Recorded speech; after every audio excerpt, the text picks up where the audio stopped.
Hello guys, मैं Virendra Kumar, Gyan Jyoti PVT IT college Churu student. आज हम बात करेंगे आरएलसी सर्किट के बारे में। स्टूडेंट, इससे पहले हमने आरएलसी सर्किट पढ़ा है। आर के बारे में, फेज कलांतर के बारे में देखा है और प्रेरक एल जिनमें फेज कलांतर क्या होता है वो देखा है। धारा और वोल्टेज के बीच में फेज अंतर क्या होता है। और सी कैपेसिटर में भी हमने देखा है कि अगर कैपेसिटर सर्किट है तो उसमें फेज अंतर क्या होता है। तो आज हम आरएलसी सर्किट का एक डायग्राम बना लेते हैं। आरएलसी सीरीज सर्किट जो आपको पता लग जाएगा। आरएलसी यानी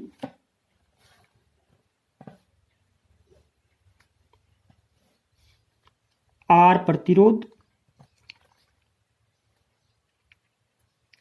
एल इंडक्टर तथा सी कैपेसिटर। ये हमने एक सर्किट बना लिया और उस सर्किट को हमने एसी सप्लाई दे दी। ये क्या है? आर रेजिस्टेंस, ये एल इंडक्टर और ये सी कैपेसिटर। ये सी कैपेसिटर। ओके गाइज, हमने इसके बारे में पहले पढ़ लिया है। हम आज डायरेक्ट इसका फेजर डायग्राम बनाते हैं। हम इसका फेजर डायग्राम बना लेते हैं कि फेजर डायग्राम में क्या है वो बना लेते हैं। फेजर डायग्राम हम यहाँ पे ए नंबर पॉइंट पढ़ेंगे। Phasor diagram, phasor diagram. तो गाइज, फेजर डायग्राम बनाने से पहले मैं तीन चीजें यहाँ पे पुट कर देता हूँ। तीन चीजें। ये क्या है मेरा?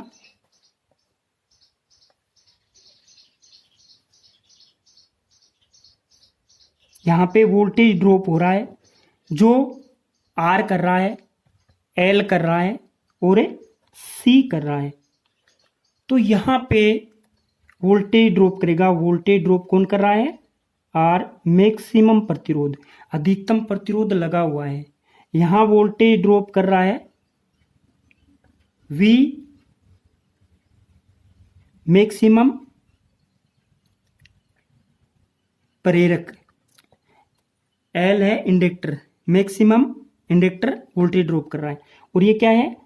ये तो V होगा ही, लेकिन CM मैक्सिमम कैपेसिटेंस। ओके, हमने ये प्रीपर बना लिया। हम इसी के अकॉर्डिंग ये जो VRM, VLM, VCM है, इसका एक फेजर डायग्राम बना लेते हैं। तो फेजर डायग्राम में गाइज मैं यहाँ पे बना लेता हूँ। ये मेरा फेजर डायग्राम बन गया। ये क्या है? IM अधिकतम करंट, और मैंने ये कर दिया VLM। ये क्या कर दिया? VCM। और ये मेरा हो जाएगा VRM, यानी maximum resistance voltage, maximum inductor voltage, maximum capacitor voltage. ये हमने एक फेजर डायग्राम बना लिया। ओके, तो हमें इसी के अकॉर्डिंग एक, ये क्या है? यहाँ पे 0 डिग्री, ये 90 डिग्री पस साइड में है, ये 90 डिग्री आगे साइड में। ओके, और ये रेजिस्टेंस सर्किट के अंदर क्या होता है?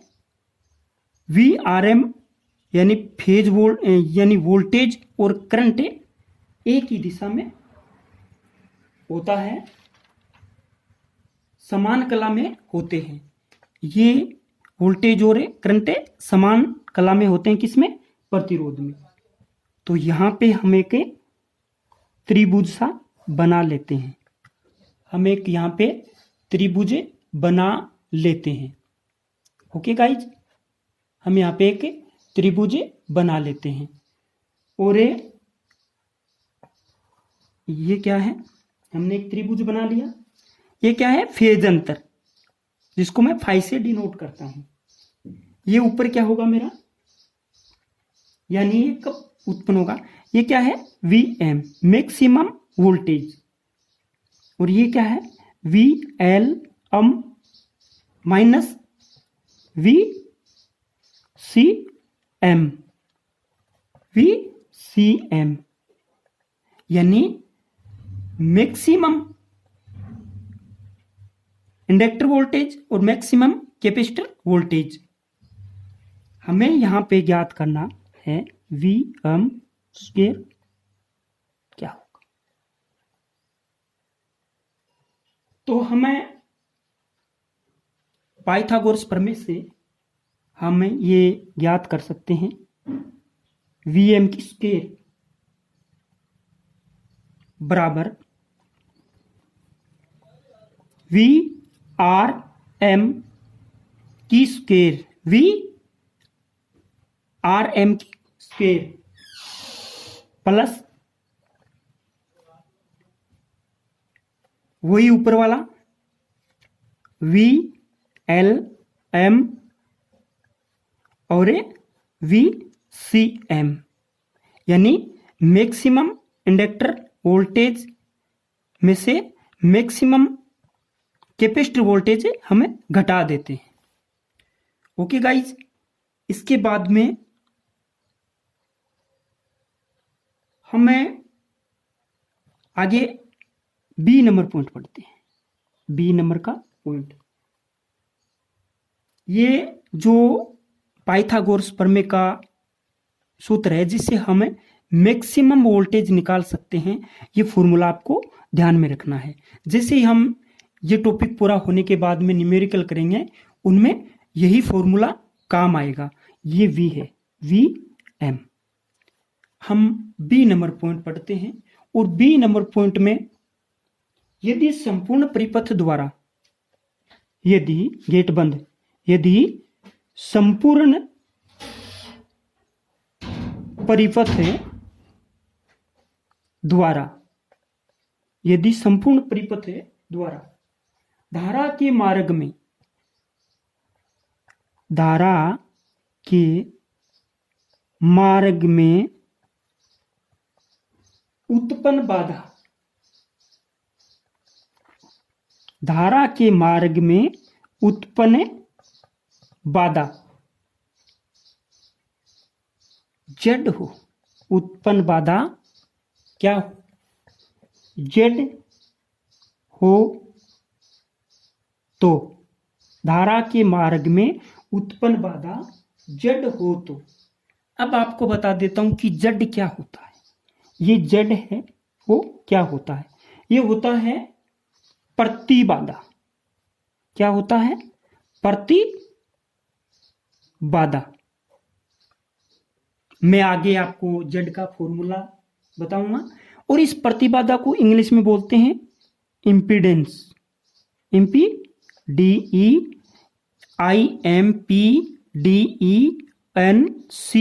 इंपीडेंस, प्रतिबाधा।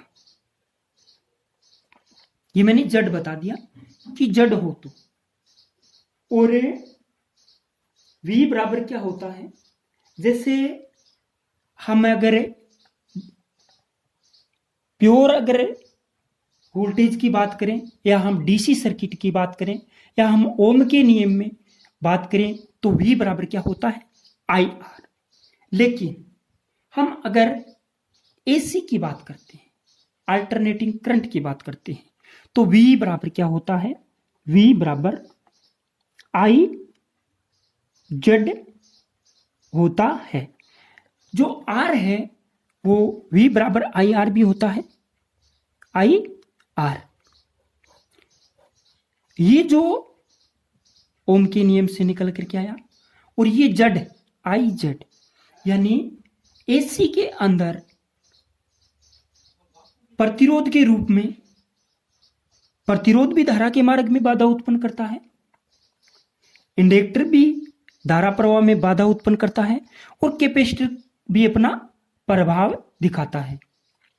तो इन तीनों के प्रभाव से ये जड़ निकल करके आता है। ये जड़ कैसे आया वो मैं बता दूंगा, प्रतिबाधा, इंपेडेंस। ओके गाइज, तो इसका मात्रक, जड़ का मात्रक, इंपेडेंस का मात्रक, मैं जड़ का मात्रक बता रहा हूं। जड़ का मात्रक क्या होता है? ओम होता है। क्या होता है? ओम। और ओम को इस साइन से डिनोट करते हैं, यानी ऐसे ओम को दर्शाते हैं। ओके, अब हमें इस समीकरण को सोल्व करना है। इस समीकरण को हमें सोल्व करना है। तो गाइज मैं यहां पे लिख देता हूं, अतः यहां पे लिख दिया मैंने आई जेड की स्क्वायर, और यहां पे मैंने लिख दिया बराबर आई आर की स्क्वायर प्लस आई आर की स्क्वायर। और मैंने क्या किया है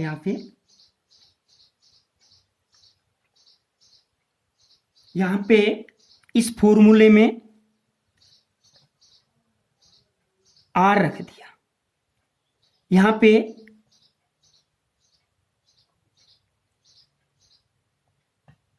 वही है, आर है, तो आर, और तो हमने क्या किया, यहां पे कर दिया आई आक्स एल। ये भी एक प्रतिरोध है, ये भी प्रतिरोध है, और माइनस आई आक्स सी, ये भी एक प्रतिरोध है, और इसकी स्क्वायर हमने कर दी। V बराबर क्या होता है? आई आर, और V बराबर L है, तो क्या हो जाएगा? X L. और V बराबर क्या होता है? I R. इसमें क्या है? C कैपेसिटर, तो इसमें क्या हो जाएगा? एक्स सी।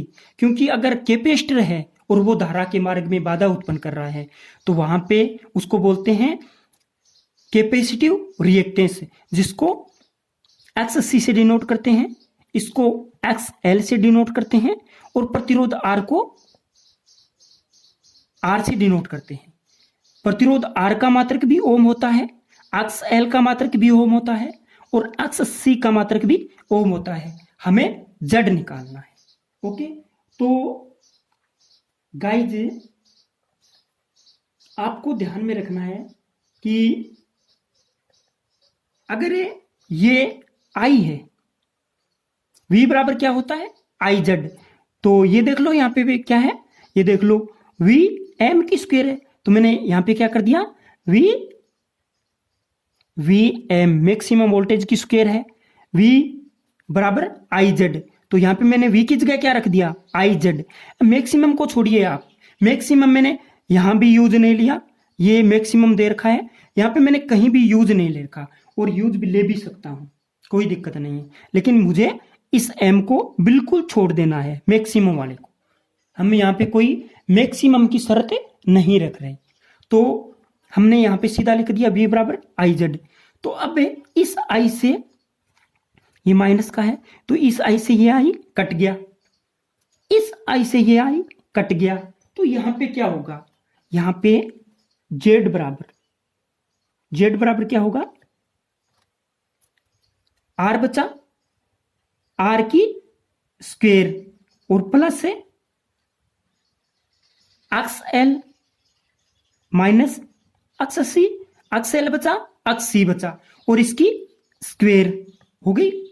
ये भैया जेड नहीं बचा, ये बचा है जेड की स्क्वायर। ओके, तो मेरे को यहां पे जेड निकालना है। मेरे को यहां पे क्या दोस्त समीकरण है, अच्छे से समझना। अगर कोई दिक्कत हो तो आप मेरे को बेसिकली कमेंट करके पूछ सकते हो। यहाँ पे मुझे क्या निकालना है, जेड निकालना है। तो आपको पता है मैंने ये सेम टू सेम लिख दिया, आर की स्क्वायर प्लस एक्स एल और एक्स सी की स्क्वायर। ये जो स्क्वायर है ये अगर हटाऊंगा तो आगे क्या लग जाएगा, रूट लग जाएगा। तो ये क्या हो गया, जेड का फॉर्मूला हो गया। ये क्या हो गया, जेड का फॉर्मूला हो गया। तो जेड को मैं क्या बोलता हूं, प्रतिबाधा। जेड को क्या बोलता हूं, प्रतिबाधा। जेड क्या है, प्रतिबाधा। प्रतिबाधा जेड बराबर आर की स्क्वायर प्लस एक्स एल अंतर एक्स सी कोष्टक बंद की स्क्वायर और इन सब का रूट। तो ये जेड का फॉर्मूला हो जाता है। ओके गाइज, आप इसको फॉर्मूले को एक कोष्टक में बंद कर सकते हो। ये फॉर्मूला आपके एसी सर्किट के अंदर बहुत ज्यादा काम आने वाला है, सबसे ज्यादा काम आने वाला फॉर्मूला है ये। ओके गाइज, मैं आगे सी पॉइंट के बारे में बात करता हूं। सी पॉइंट, जो स्टूडेंट हैं फर्स्ट ईयर के और वो बच्चे रेगुलर पढ़ रहे हैं, अच्छी तैयारी कर रहे हैं, उनके ये टॉपिक बिल्कुल अच्छा समझ में आएगा। और अगर किसी प्रकार की दिक्कत हो तो मैं आपके साथ हूँ। आप मुझे कभी भी कमेंट करके पूछ सकते हो, आप कभी भी मेरे पास आकर के पूछ सकते हो। आप टाइम निकाल करके स्टडी ज़रूर करें। अगर आपको आने के इच्छुक हो, आकर के कोई चीज़ पूछनी हो, तो कॉलेज के अंदर मैं अवेलेबल हूँ। आप आकर के मुझसे पूछ सकते हो और मेरे से इस प्रकार के नोट्स ले जा सकते हो। मैं आपके लिए नोट्स तैयार कर रहा हूँ, मैं आपके लिए वीडियो लेक्चर तैयार कर रहा हूँ। और स्टूडेंट बस इससे ज़्यादा तो मैं क्या कर सकता हूँ, मैं आपके लिए यही हूँ। आप अगर मेरी हेल्प चाहते हैं तो कभी ले सकते हैं, मैं आपके लिए हर समय तैयार हूँ, जब तक आपका सेशन कंप्लीट नहीं हो जाता है तब तक। तो यूं ही आप मेरे साथ बने रहिए, आपका प्यार यूं ही बना रहे, मैं आपके साथ हूं, आपका अपना।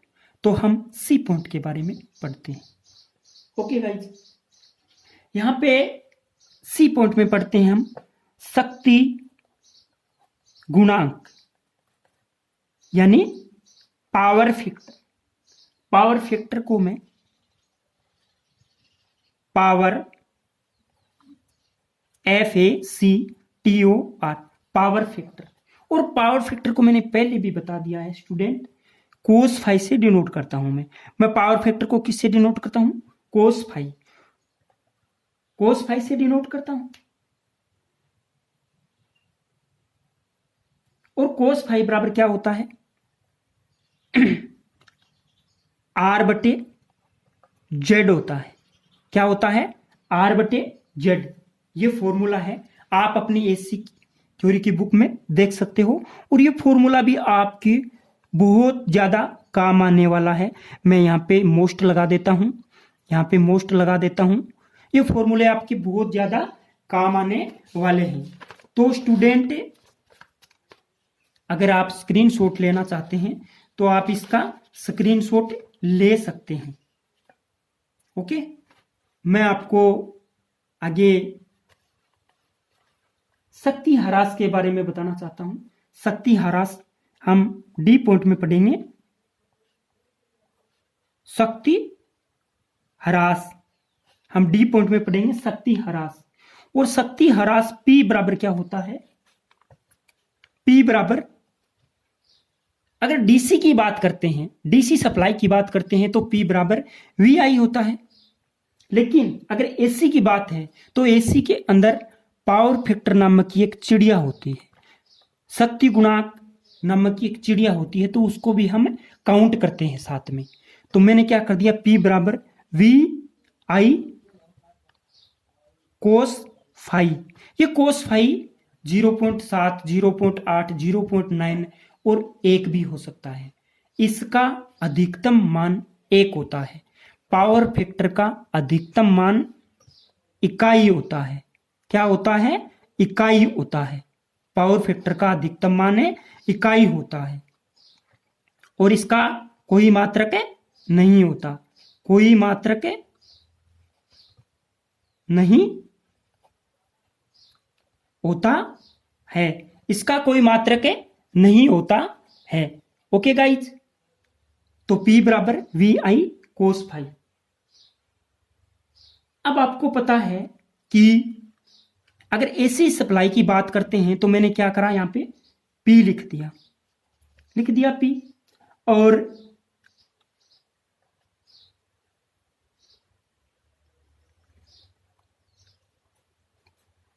एक ये भी फॉर्मूला होता है वी आई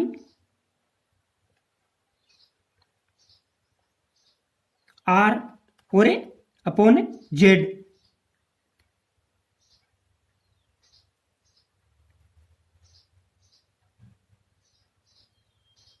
ओके गाइज, तो मेन हमें ये ध्यान में रखना है कि शक्ति ह्रास P बराबर क्या होता है, वी आई कोस फाई। ये भी मोस्ट है, मैंने इसके भी पॉइंट लगा दिया है। ओके गाइज, P बराबर वी आई कोस फाई। ये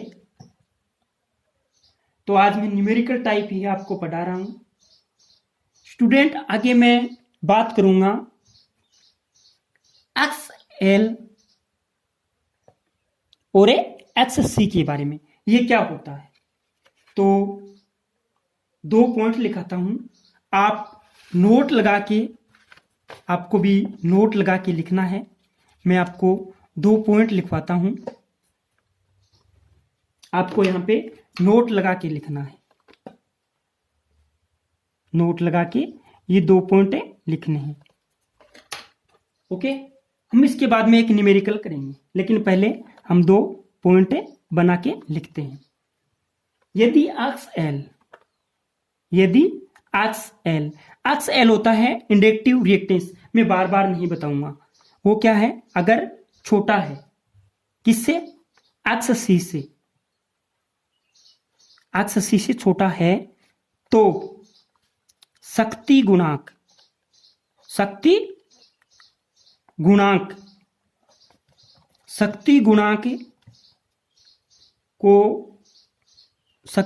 होता है कोस फाई। क्या होता है, हम एक न्यूमेरिकल करेंगे तो आपको अच्छे से समझ में आ जाएगा है। तो क्या हो, प्रकृति कैसी होगी पावर फैक्टर की, तो पावर फैक्टर की प्रकृति होगी पश्चगामी। क्या होगी, पश्चगामी, जिसको बोलते हैं लैगिंग। आपको ये पॉइंट है और ये सब, ये लैगिंग और पश्चगामी ये शब्द ध्यान में रखने। तो पावर फैक्टर क्या होगा, तो शक्ति गुणांक यानी पावर फैक्टर क्या होगा, लैगिंग पश्चगामी प्रकृति का होगा। आपको इसी के साथ दूसरा पॉइंट लिखना है। ओके गाइज, यदि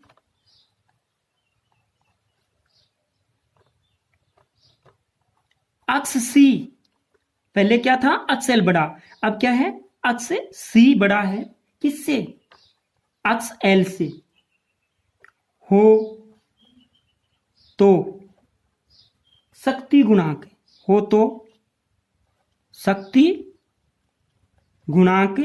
जिसको मैं बोलता हूं कोस फाई, पावर फैक्टर क्या होगा, अग्रगामी होगा। क्या होगा, अग्रगामी यानी लीडिंग, LEADING, लीडिंग होगा। ओके गाइज, क्या होगा, लीडिंग होगा। तो हमें यहां पे एक न्यूमेरिकल करेंगे जिससे आपको अच्छे से समझ में आ जाएगा, हम एक न्यूमेरिकल करेंगे। न्यूमेरिकल लिखते हैं हम एक RLC, ऊपर जो मैंने दिखाया है गोइज, ये जो डायग्राम है देख लीजिए आप, RLC सर्किट का डायग्राम है। मैं डायरेक्ट पीछे जाता हूं, सीधा डायग्राम पे जाता हूं। ओके, तो मैं डायग्राम नहीं बनाऊंगा, सीधा क्वेश्चन लिख रहा हूं। आप क्वेश्चन को ही देखिएगा। आप किसको देखिएगा? क्वेश्चन को ही देखिएगा। एक आर एल सी श्रेणी क्रम परिपथ के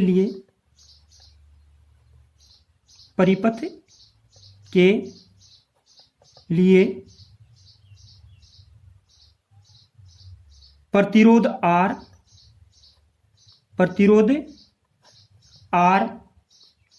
बराबर 12 ओम, प्रतिरोध R बराबर 12 ओम। प्रेरकत्व प्रतिघात, यहां पे नाम लिख देता हूं, प्रेरकत्व प्रतिघात अक्स L बराबर 18 ओम। मैंने बताया है कि प्रतिरोध, प्रेरकत्व प्रतिघात और कैपेसिटिव धारितीय प्रतिघात, इनका मात्रक ओम ही होता है, तो मैं ओम लिख रहा हूं। तथा धारितीय प्रतिघात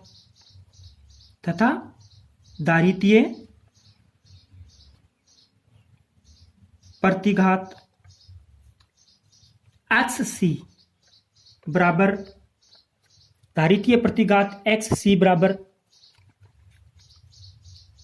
13 ओम। क्या है? 13 ओम है। ये तीनों चीज हैं। मैंने क्या पूछा है? परिपथ की प्रतिबाधा, परिपथ की प्रतिबाधा जेड, एक तो आज हमने पढ़ा है जेड, प्रतिबाधा जेड, एवं एक पढ़ा है शक्ति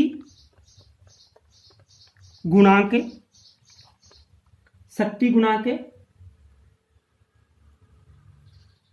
यानी कोस फाई का मान क्या होगा? शक्ति गुणांक कोस फाई का मान क्या होगा?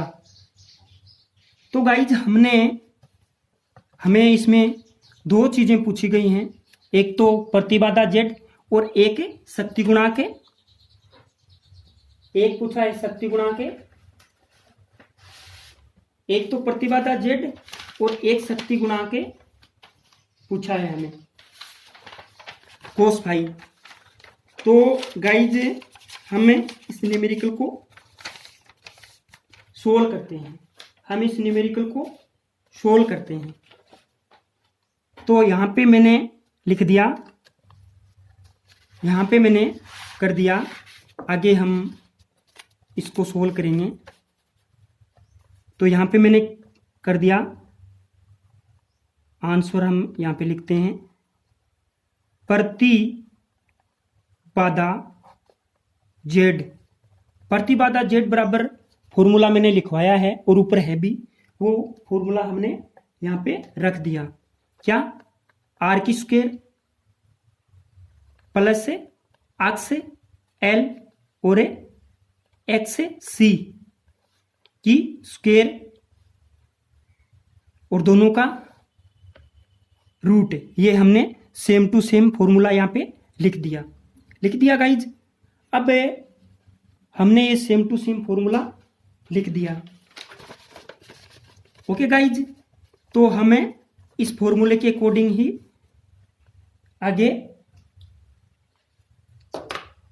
करते हैं, इस फॉर्मूले के अकॉर्डिंग ही आगे हम लिखते हैं। तो हमने डायरेक्ट हमें यहां पे लिखा हमने जेड और इनकी वैल्यू हमने रख दी। आर की जगह 12, ये रूट लगा दिया हमने, 12 की स्क्वायर प्लस एक्स एल की जगह क्या है, एक्स एल की जगह क्या है 18 और एक्स सी की जगह 13 और आर की स्क्वायर। तो हमने ये रखा। उसके बाद में क्या किया हमने, जेड और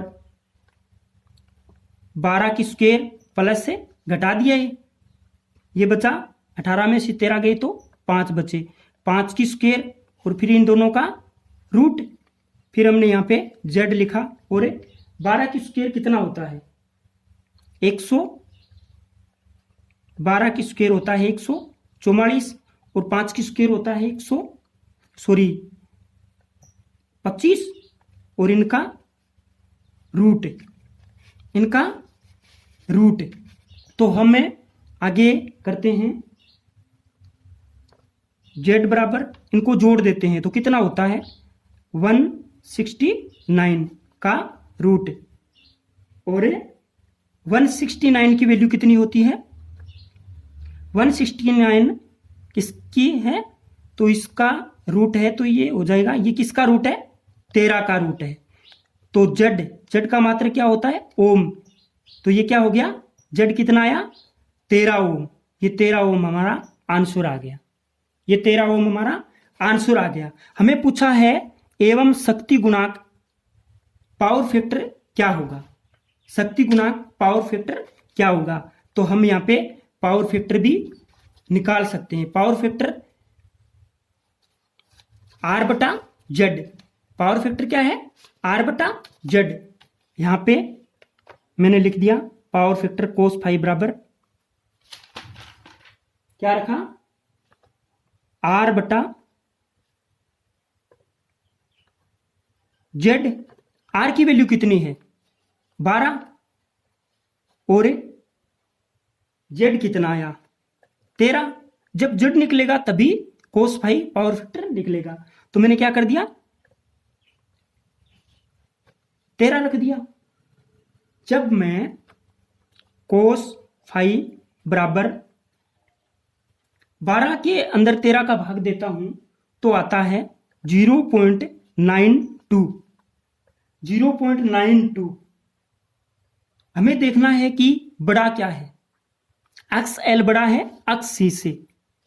ऊपर देखो एक्स एल बड़ा है एक्स सी से, यानी यहां पे क्या है एक्स एल बड़ा है एक्स सी से। तो पावर फैक्टर क्या होगा पश्चगामी लेगिंग प्रकृति का। तो मैं यहां पे लिख दूंगा पश्चगामी, क्या लिख दूंगा पश्चगामी, यानी LEGGING लेगिंग प्रकृति का। पावर फैक्टर किस प्रकृति का होगा लेगिंग प्रकृति का होगा। और इसका मान लैगिंग प्रकृति का होगा और इसका मान कभी भी स्टूडेंट पावर फैक्टर लैगिंग प्रकृति का होगा और इसका मान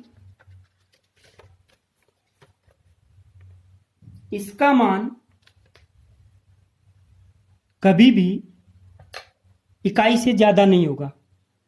तो ओके गाइज, आज के लिए इतना ही। थैंक्स से यूं ही बने रहे गाइज। एक बात मैं विशेष तौर पे कहना चाहता हूं कि अगर आपको वीडियो अच्छा लगे तो लाइक ज़रूर करें और किसी प्रकार की दिक्कत हो तो आप मुझे कमेंट करके पूछ सकते हैं।